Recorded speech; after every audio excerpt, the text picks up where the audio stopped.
సరే తమన్నా గారు మంచి పెర్ఫార్మరు, చాలా బాగుంటుంది. ఈ సినిమాలు గతంలో సినిమాలు తీసుకుంటే ఆవిడే 90% ఆవిడే ఉంది సినిమాలో. ఆవిడ లేని సినిమాలు ఒకటో రెండు.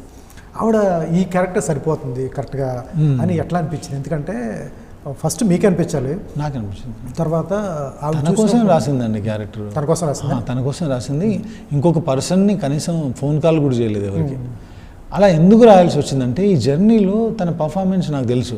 అన్ని సినిమాల్లో పాటలు ఫైట్లు 2 కామెడీ సీన్లు రాస్తున్నాం కదా, తను చేయగలదు. సిటీ మార్లో 2 సీన్లు చాలా బాగా చేసింది. రైల్వే స్టేషన్ సీన్ ఒకటి, తర్వాత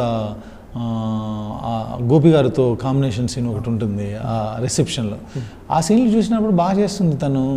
అయితే పర్ఫార్మెన్స్ ఉండే రోల్ ఏదైనా రాయగలిగితే తను గట్టిగా ఇవ్వగలదు ఎఫర్ట్స్ అని అనిపించింది. ఆ తర్వాత ఇది అనుకోగానే నాకు ఐస్ నోస్ కొంచెం మస్కులిన్ అట్లా సాఫ్ట్గా కాకుండా తను క్యారీ చేయగలదు అది అని అనిపించి నేను తనకి ఫోన్ చేసి చెప్పా, ఇట్లాంటిది ఒకటి ఉంది సెటప్ అది అని. అంటే తను ఇమ్మీడియట్గా